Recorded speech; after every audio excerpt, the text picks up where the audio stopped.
임신한 여성들은 뱃속 아기를 위해 평소보다 더 챙겨 먹기 마련이죠.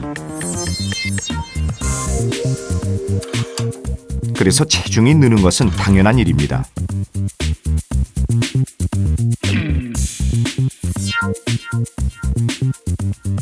그런데 임신 중에는 유독 먹는 것 이상으로 살이 찌게 됩니다.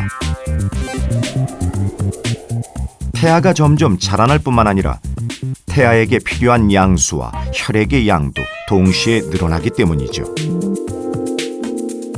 그래서 보통 몸무게의 여성이었다면 출산 전까지 약 13kg의 체중 증가는 적당하다고 전문가들은 말합니다.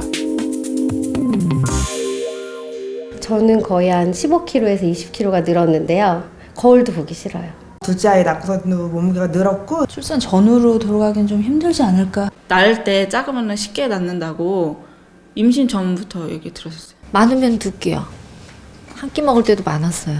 수박 다이어트 그리고 저녁 굶기 이런 거 했었어요. 안 먹으려고 했는데 병원에서 아기가 지금 안 큰다고 먹으라고 그래서 어쩔 수 없이 먹었어요. 적지 않은 임신 여성들이 유혹에 빠지는 다이어트. 과연 괜찮을까요?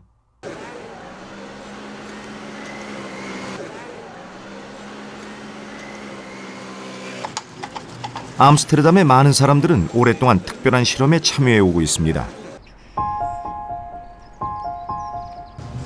이 실험을 이끌고 있는 로즈붐 박사는 임신 중 다이어트가 뱃속 태아에게 어떤 영향을 주며 태어난 이후의 삶과도 관련이 있는지 연구하고 있습니다.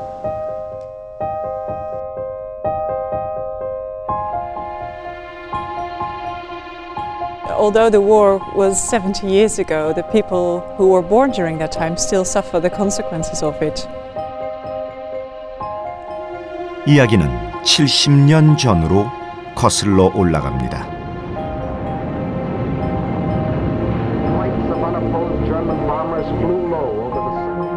2차 대전이 끝을 향해 가던 1944년 가을, 독일 나치는 네덜란드로 들어가는 모든 식량을 차단하는 일명 굶주리기 작전을 펼칩니다. 그해 겨울 수십 년 만에 추위까지 겹치며 사람들은 배고픔 없이 하루도 살기 힘들 정도로 가혹한 시기를 보내야 했습니다. Het enige wat ik weet dat de mensen die helemaal geen eten hadden, dat die tulpenbollen wel gegeten hebben. Ze gingen natuurlijk net niet dood, maar of ze verhongerden eigenlijk dan net niet. 결국 배고픈 겨울이라 불리는 이 시기에만 약 10,000명의 사람들이 굶주려 죽고 말았다고 로즈붐 박사는 말합니다.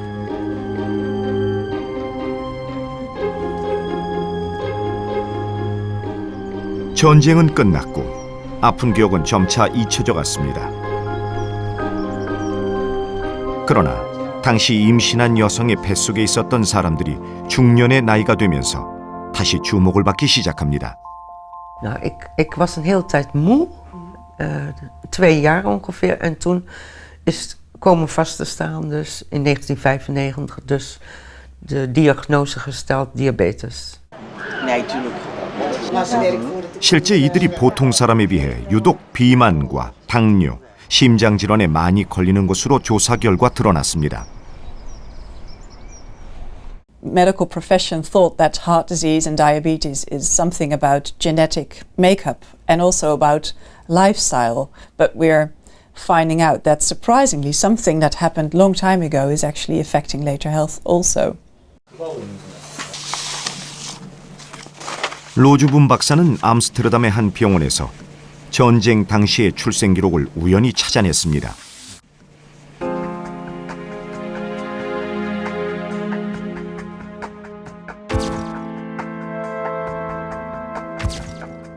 그 안에서 현재 비만과 당뇨, 심장 질환에 많이 시달리는 사람들일수록 태어난 직후의 몸집이 심하게 작았다는 것을 알게 됐습니다. woog te weinig en ik ging bijna kantje boord, zeg maar. Dus dat betekent dat ik dus echt de voedselbonnen van mijn oma nodig had om eigenlijk in leven te blijven. Anders was ik er waarschijnlijk niet meer geweest. Hier gingen ze eerste stapjes doen. 엘스와 이보나 씨는 한 부모로부터 태어나 오랫동안 함께 자랐습니다. Want hier werd hij opgehangen in de tuin. 다른 점이 있다면 언니인 엘스는 배고픈 겨울 시절에 엄마 뱃속에 있었다는 사실이죠. Kunt u ook even vertellen over die vergelijking met u en uw zusjes, alle zusjes? Alle zusjes? Ja, en zijn er veel oud, zeg maar, zieker geworden? Nee. Zijn niet. Nee. Ja, gewoon normaal de kinderziektes, zoals de bof en de andere ziektes, hè, de rode hond of. 출생 체중이 적었던 사람들이 커서 질병에 많이 시달리는 것은 우연이 아니었습니다. 이것은 전쟁둥이 800명을 대상으로 한 연구에서도 확인됐습니다. We found that babies who were conceived during the famine, so who were exposed to famine in early gestation, were more obese. They had higher cholesterol levels, higher blood pressures, they had more diabetes, and they also had doubled the rates of cardiovascular disease.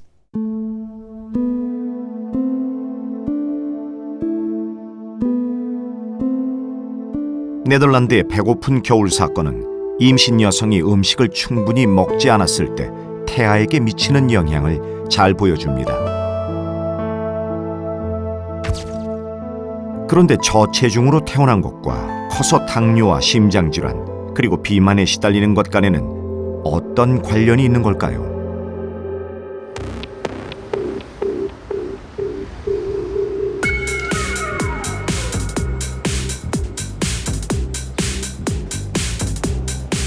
우리는 임신한 쥐를 대상으로 네덜란드의 과거 상황을 재현해 보기로 했습니다.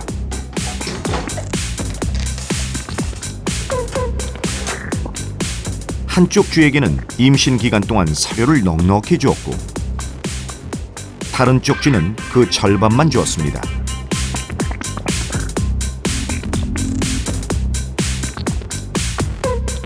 3주 후 사료를 충분히 먹었던 어미쥐가 10마리의 새끼를 낳았고 사료를 적게 먹은 어미쥐는 3마리를 낳았습니다. 몸무게를 재보도록 하겠습니다. 사료를 적게 공급한 어미로부터 태어난 새끼 쥐들의 평균 체중이 약 30% 적게 나갑니다.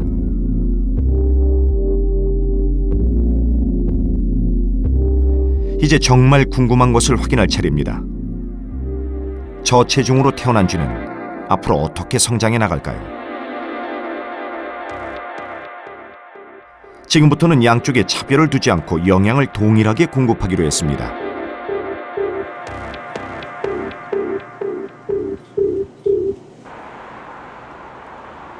한 달이 지났습니다.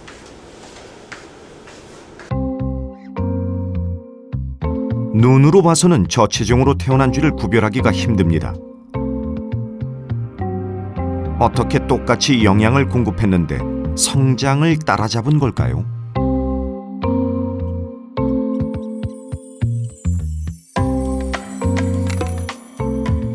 혈액을 분석한 결과 저체중 출생쥐가 콜레스테롤도 높고 지방도 훨씬 많은 것으로 드러났습니다.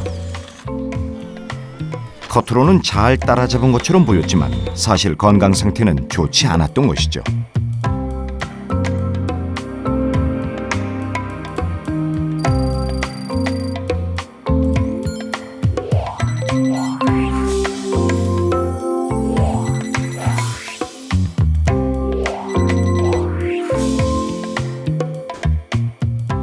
이것이 바로 저체중으로 태어난 쥐가 성장을 따라잡은 비밀이었습니다. 석 달이 지나자 이제 육안으로까지 비만을 확인할 수 있습니다. 실험은 총 6번 되풀이됐지만 결과는 마찬가지였습니다. 뱃속에서 배고픔을 겪고 저체중으로 태어난 쥐는 오히려 성장할수록 비만이 되어갔습니다.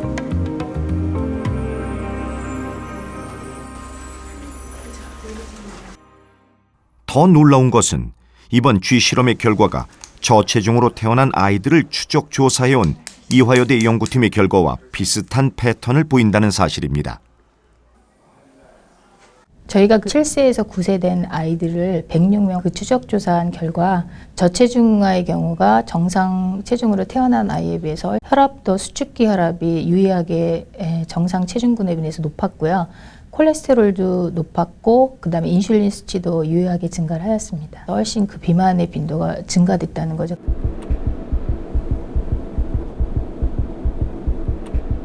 그렇다면 왜 뱃속에서 경험했던 배고픔이 출생 후 비만으로 이어진 걸까요? 이는 유전학으로 설명되지 않는 현상입니다. 유전학에 따르면 인간은 부모로부터 각각 23개씩 총 46개의 염색체를 물려받습니다.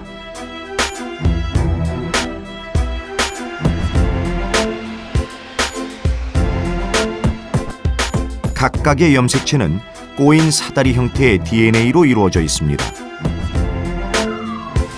DNA에는 무려 30억 쌍에 이르는 염기가 붙어 있는데 이 순서가 최종적으로 유전을 결정합니다. 이렇게 복잡한 과정을 거쳐 결정된 유전자는 어떠한 환경에 의해서도 바뀌지 않는다는 것이 유전학의 핵심입니다.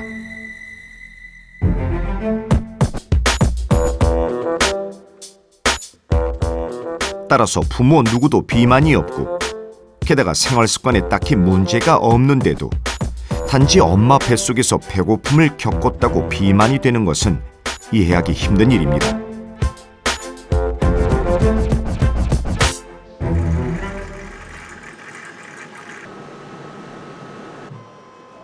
이 수수께끼를 풀기 위해 태아기를 연구하는 과학자들은 기존의 유전학과는 다른 새로운 가설을 제시합니다.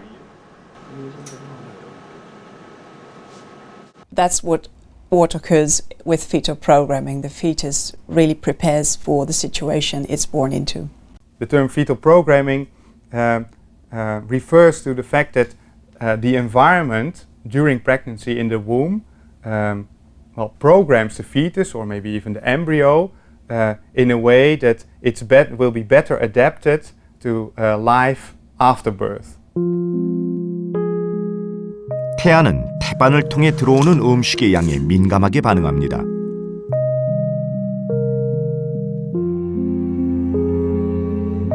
그런데 뱃속에서 오랜 기간 굶주린 태아는 배고팠던 경험을 몸속에 기억합니다. 다시 말해 태어난 이후에도 굶주릴 것이라고 판단해 영양분을 지방세포에 과다하게 축적하려고 하는 것이죠. 이것이 바로 태아 프로그래밍입니다. 문제는 이런 습관이 출생 후에도 이어지면서 영양 과다 상태가 되어 비만이 된다는 데 있습니다. 결국 임신한 여성이 충분히 잘 먹는 것이 태어난 아기의 비만을 줄일 수 있는 최선책이 되는 셈입니다. 엄마 뱃속에 있는 동안에 충분한 영양분을 공급을 받지 못하면 태아는 중요한 장기 위주로 발달을 먼저 집중을 하게 됩니다. 그리고 상대적으로 덜 중요하다고 생각이 되는 부위에 대해서는 상대적으로 영양분이 덜 가게 되는데요. 그 중에 한 예가 바로 췌장이라는 곳입니다.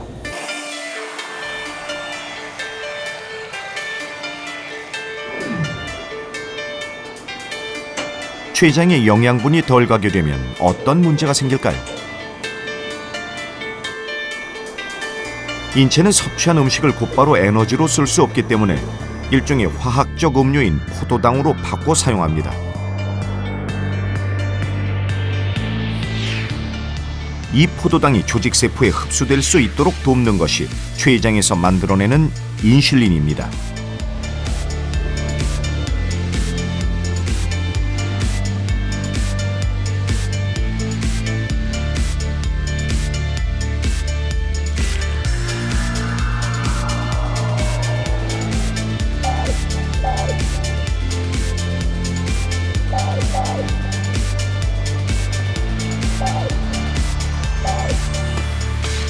그런데 췌장에서 인슐린 분비에 이상이 생기면 포도당이 조직세포에 흡수될 수 없습니다. 이처럼 포도당이 혈액 내에 쌓이게 되어 소변으로까지 넘쳐 나오게 되는 것이 바로 당뇨입니다.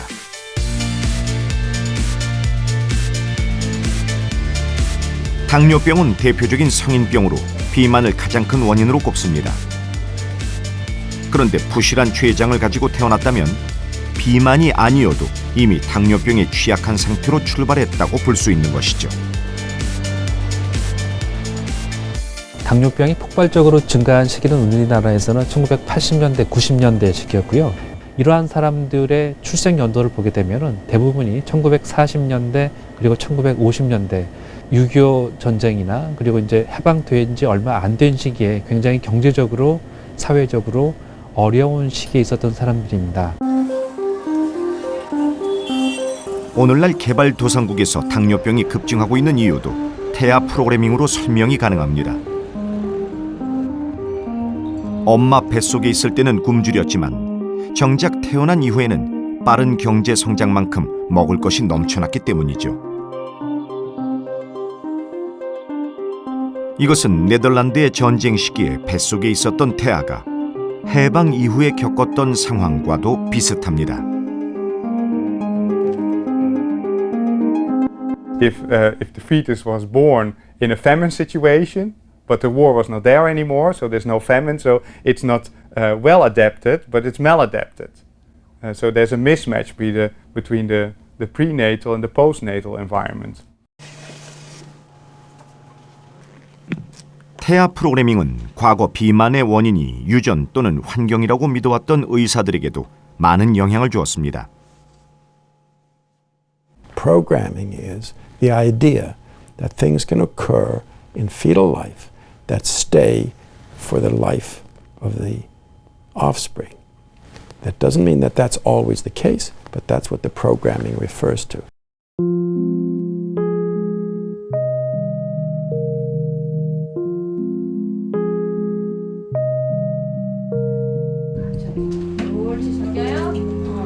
좀만 더.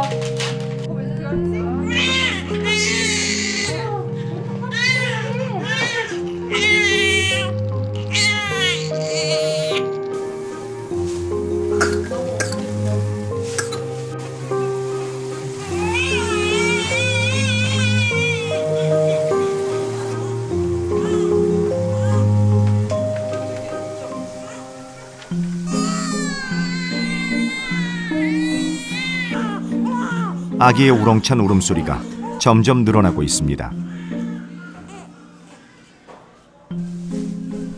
2012년 우리나라 출산율이 11년 만에 최고치를 기록했다는 반가운 뉴스가 들립니다.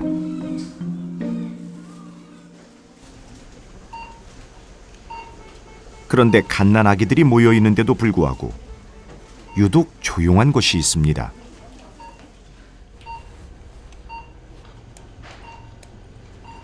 이곳은 선천적인 질병이 있는 아기, 그리고 미숙아와 저체중아들이 치료를 받는 곳입니다. 저체중아의 경우 소화 기능이 미숙하고 신경 발달에 장애가 많아 당분간은 집중 관찰을 받게 됩니다.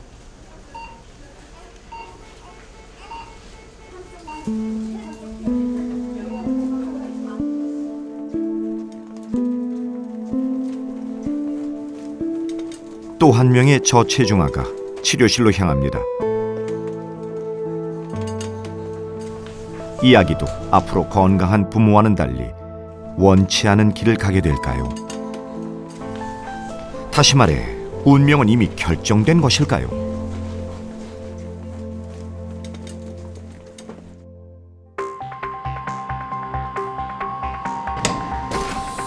이화여대 연구팀은 앞서 9년간 보관해온 100여 명의 아이들의 제대혈을 분석해보기로 했습니다.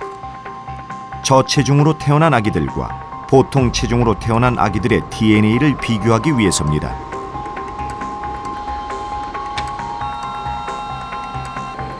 분석 결과 저체중으로 태어났지만 이후 비만이 된 아이들에게서 특정 유전자의 기능이 차단돼 있다는 것이 확인됐습니다.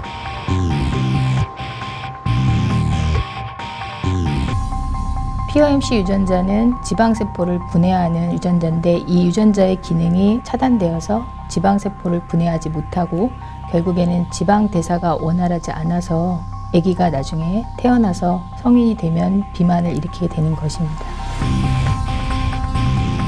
문제가 됐던 것은 바로 POMC라는 지방세포를 분해하는 유전자로 이 유전자의 기능이 차단되어 비만을 막을 수 없었던 것입니다. 그런데 왜 누구나 갖고 있는 유전자가 특정 아이에게만 기능이 꺼져 작동하지 않았던 걸까요? 보통 컴퓨터에 우리가 파일을 저장하게 되면 0하고 1로 된 기호로 저장하듯이 우리 DNA는 GATC라고 하는 4가지의 기호를 가지고 저장하게 되겠습니다. G, A, T, C. DNA를 구성하고 있는 이 염기가 유전 정보가 들어있는 곳이죠.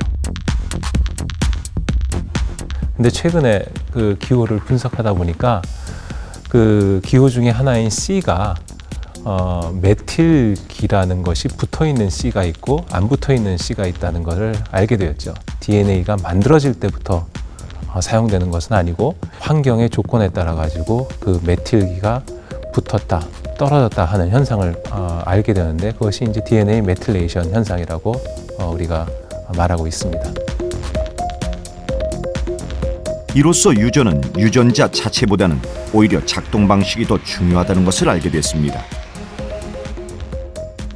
쉽게 말해 유전자가 있더라도 메틸기가 붙으면 해당 유전자의 기능이 멈추게 되는 것이죠.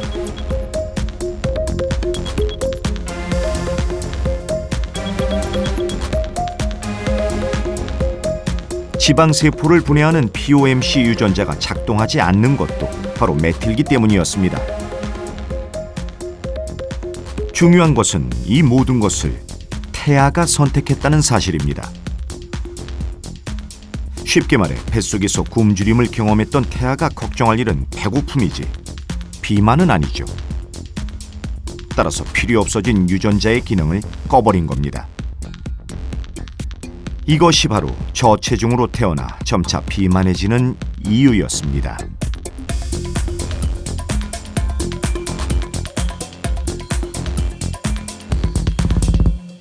Genes is one information, but to read the genes is another information.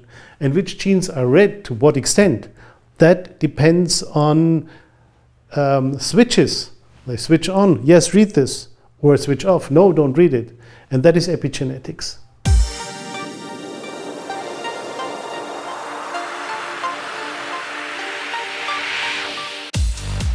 이제 부모로부터 받은 유전자가 모든 것을 결정한다는 기존의 믿음이 흔들리고 있습니다. 바로 후성 유전학이 발견한 유전자 스위치 때문이죠.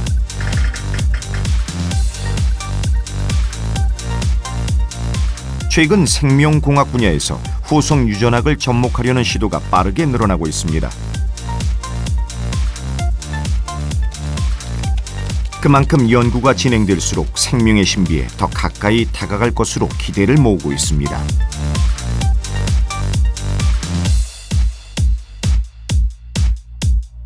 이 혁신적인 발견이 없었다면 우리는 모든 질병의 원인을 유전에 의한 가족력 혹은 생활 습관 탓으로 돌렸을 것입니다.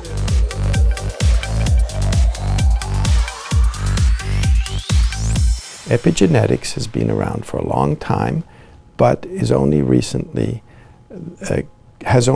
gotten the attention that it has gotten, because now we have techniques for measuring those changes.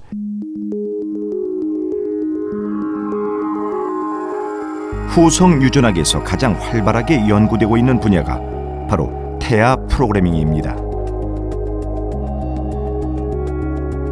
이를 통해 그동안 베일에 쌓여있던 자궁 속 태아기의 신비가 서서히 밝혀지고 있습니다. 더불어 미래의 삶을 예측함으로써 위험에 좀 더 대비할 수 있게 됐습니다. 이는 곧 우리가 운명을 바꿔나갈 수 있게 되었다는 뜻이기도 합니다.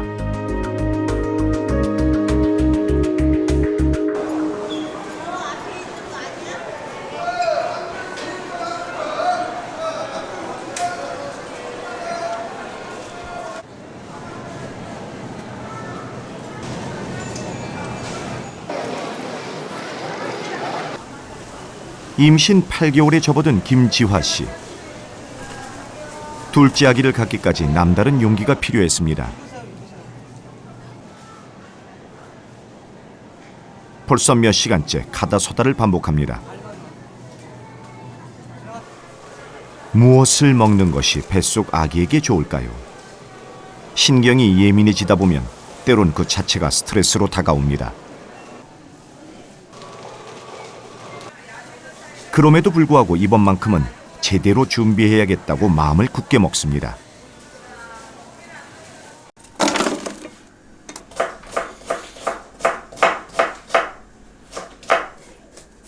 김지화 씨가 음식에 대해 유독 까다로운 데는 이유가 있습니다. 탁탁 소리가 나야지. 나도 공부하는 나는데.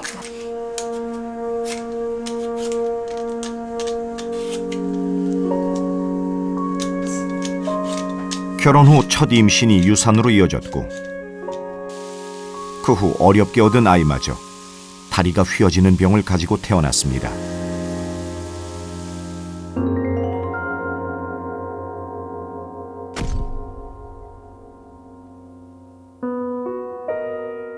난 건강한데 왜 우리 애만 다리가 왜 이렇게 나와가지고 정말 저러다가 안 고쳐지면 어떡하지 그러고 많이 울었죠. 조리원에 정말 많이 울었어요. 그것 때문에.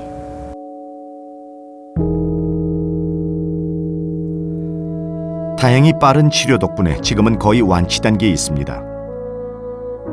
하지만 아이가 두 돌이 될 무렵 원인을 알 수 없는 심장 질환에 걸려 또 한 차례 충격을 받았습니다.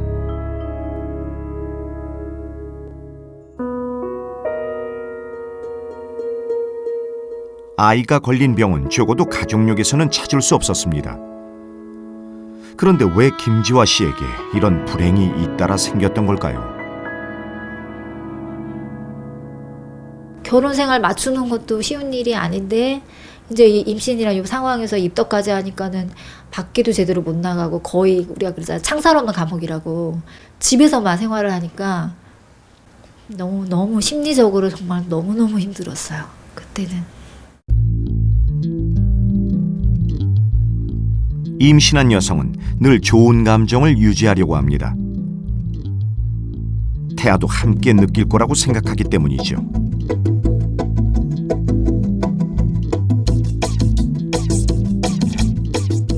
임신 8개월 된 여성들을 대상으로 슬픈 영상과 즐거운 영상을 보여주고 초음파 화면을 통해 태아의 모습을 관찰해봤습니다. 우리가 주목해서 보는 것은 움직임이 가장 활발한 태아의 다리 부분입니다.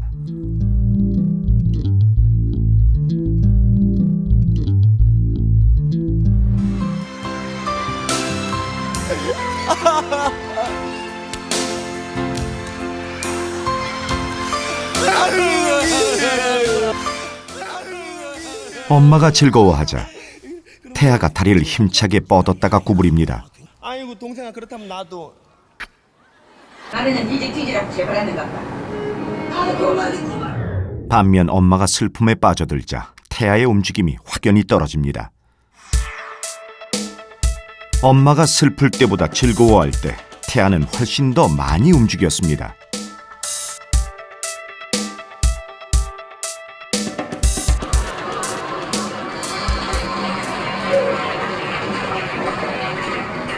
내가 하면 되잖아. 100번이고 1000번이고 내가 하면 되잖아. 제가 어떤 기분이나 감정을 느끼느냐에 따라서 그런 영향을 받는다는 것 자체가 되게 좀 많이 신비로운 것 같아요. 태교를 잘해야 되겠다.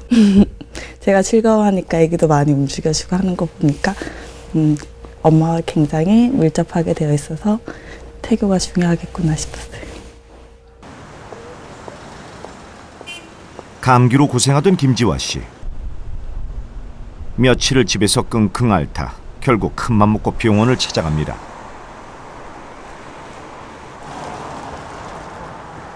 첫 아이로 인한 상처가 없었다면 아마 이런 용기조차도 없었을 겁니다. 약인데 어떻게 해서든 양수든 태반을 통해서든 들어가겠지 이런 생각이 들어서 일단 겁이 나는 거죠. 애한테 안 좋을까 봐. 고민만 하고 시간을 보내는 거예요. 고민만 하고. 도저히 못 견딜 때까지. 감기약이 항생제가 들어있어서 아기한테 안 좋다 그래서 기형아를 유발시킨다고 그래가지고 스트레스 받았던 것 같아요. 임신한 여성들은 사소한 일에도 더 예민해지기 마련입니다. 바로 뱃속 태아에 대한 걱정 때문이죠.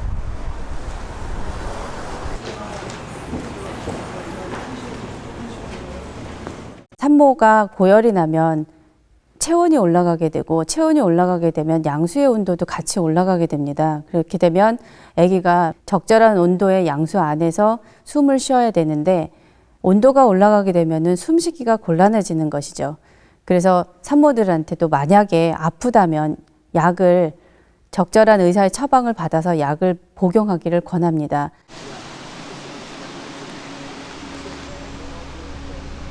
만약 임신한 여성이 극심한 스트레스를 받았다면 태아에게는 어떤 영향을 미칠까요?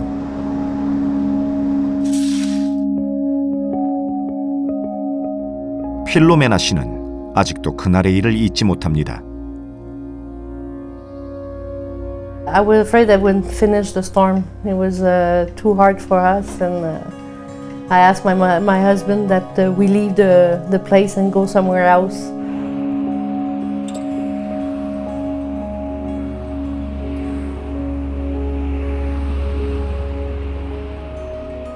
All the people who were in the in the gymnasium at the school, there were about 1,000 people, all packed all over. There were strange people, there were sick people, there were baby and that.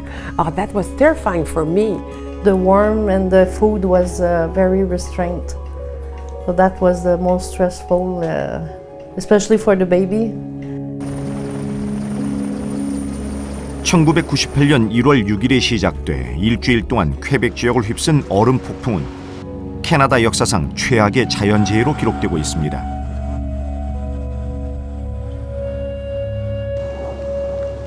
(15년) 전 얼음 폭풍 사건은 맥길 대학의 수잔 킹 교수에게도 생생한 기억으로 남아 있습니다. I went to McGill to give blood at a blood clinic, and usually my blood pressure is about 90 over 60, but this day when they took my blood pressure it was very high. It was 140 or something, and so I wondered what that was, and I realized as I was going home that my blood pressure was high because I must still be stressed even though everything was back to normal at my house.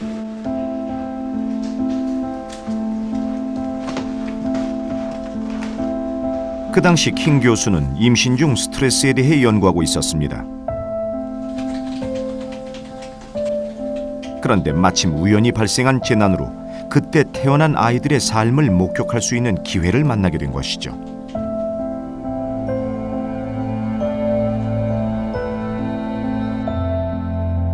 연구를 통해 알게 된 것은 임신 중 여성이 받은 스트레스가 클수록 아기의 출생 체중에도 큰 영향을 미쳤다는 사실입니다.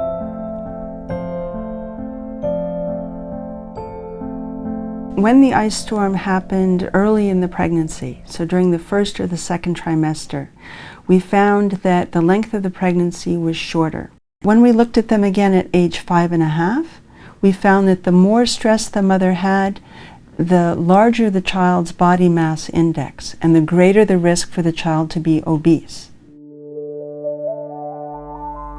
결국 엄마가 임신기에 겪은 극심한 스트레스가 뱃속 태아에게는 굶주림과 같은 결과를 낳았습니다. 급성 스트레스를 받은 임신부는 혈관이 수축되어 태아에게 영양분을 충분히 공급하지 못하고 이로 인해 태아는 정상적인 성장을 할 수가 없게 됩니다. 만약 상황이 심각해지면 태아는 엄마 뱃속에서 40주를 채우지 못하고 밖으로 나오게 됩니다.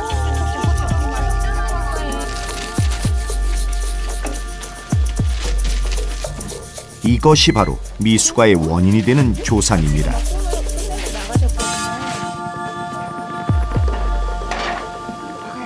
We had initially thought that something that happened during the pregnancy would not have a lasting effect on the child. We really expected the the effects to be short-term. 그러나 수장킹 교수의 예상은 빗나갔습니다. 89명의 아이들을 대상으로 11년에 걸쳐 지능검사를 한 결과 평균적인 지능지수가 또래에 비해 떨어지는 것으로 드러났습니다.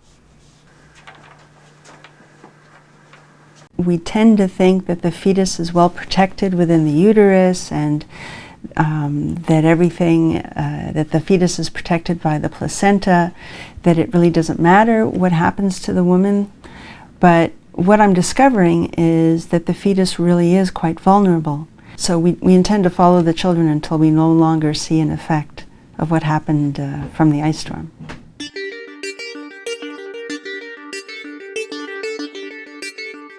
만약 임신한 여성이 스트레스를 임신 기간 내내 받는다면 태아에게는 어떤 영향을 끼칠까요? 이것은 콘스탄츠 대학의 엘베르트 교수가 가진 오랜 궁금증이었습니다.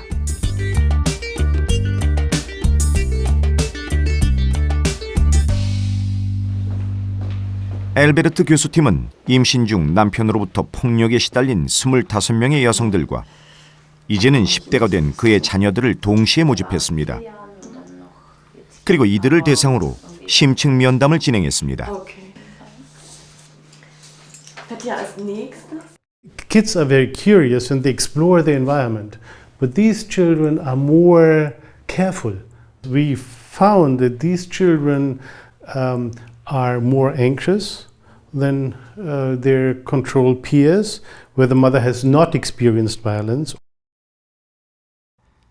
임신한 여성이 극심한 스트레스를 받았을 때 뱃속에 있었던 아이들이 왜 십수년이 지난 지금까지도 쉽게 불안감을 떨치지 못하는 걸까요? 연구팀은 이들 엄마와 자녀들의 혈액 속 DNA를 분석했습니다.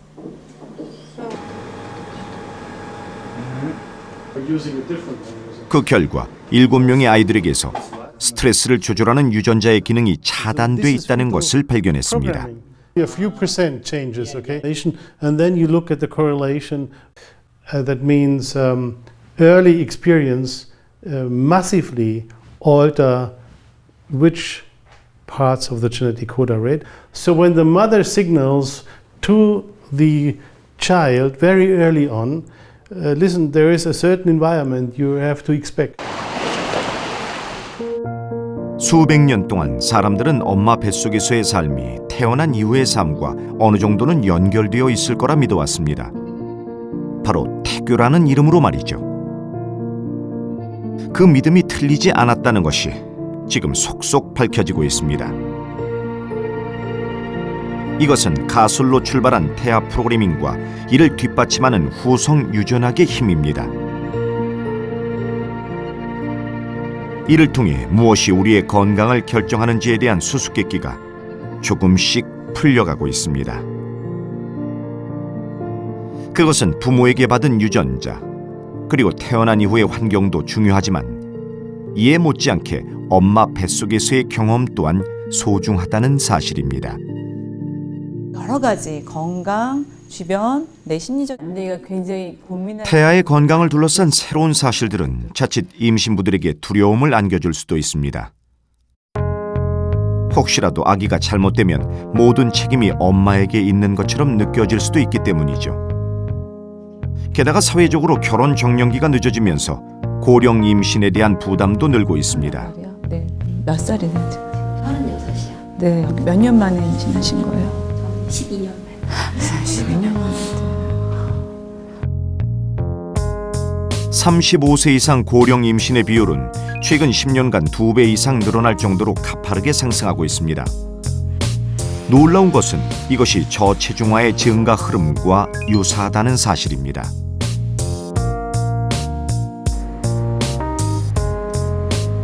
태아기를 건강한 환경에서 보냈다는 것은 곧 좋은 출발을 의미합니다. 태아는 자궁 속에 머무는 40주 동안 밖에 나가 살아갈 모든 준비를 하기 때문이죠.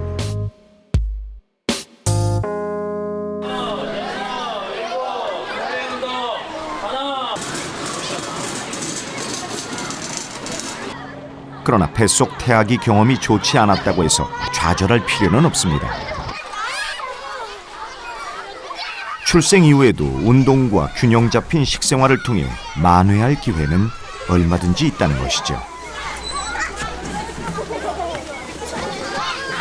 과거에 임신을 했을 때 태아에게 해로운 영향을 끼쳤다고 해서 자책할 필요는 없습니다.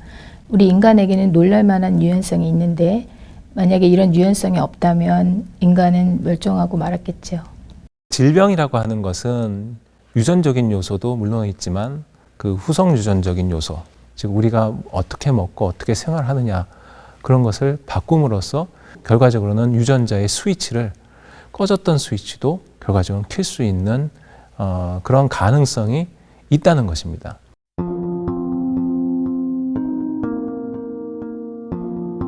바쁘게 오가는 생활 속에서도 우리는 어렵지 않게 임신한 여성을 볼 수 있습니다.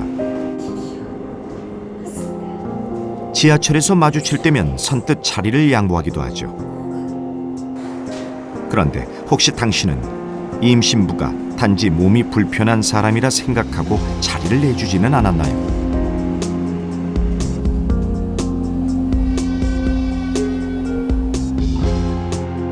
우리는 태아기 환경이 나빴던 경우 이후의 삶에서 어려움을 겪었다는 것을 확인했습니다.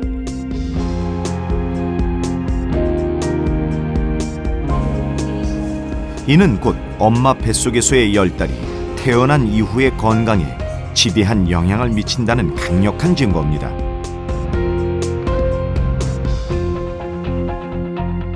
그렇다면 우리는 이제 임신을 단지 한 가정의 문제로만 볼 수 없을 것입니다.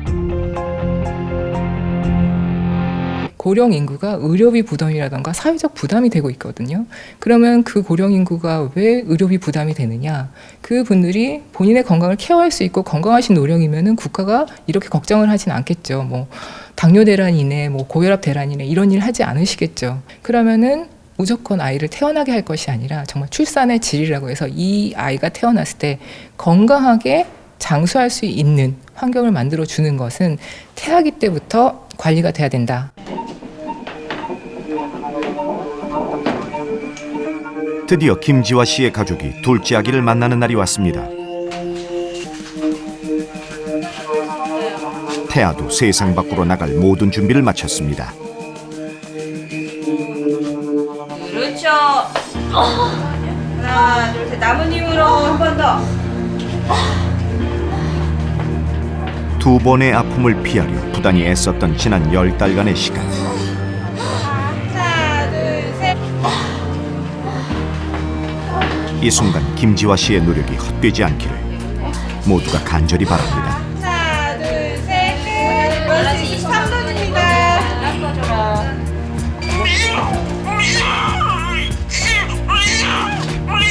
3.8kg입니다. 다행히 아기는 적절한 체중으로 건강하게 태어났습니다.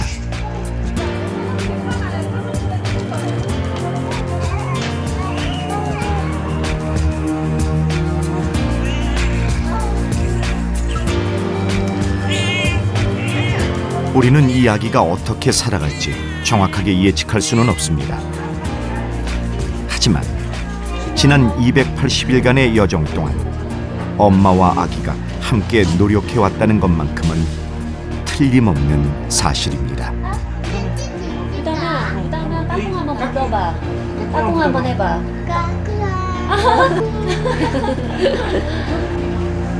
아이고 이뻐라. 우리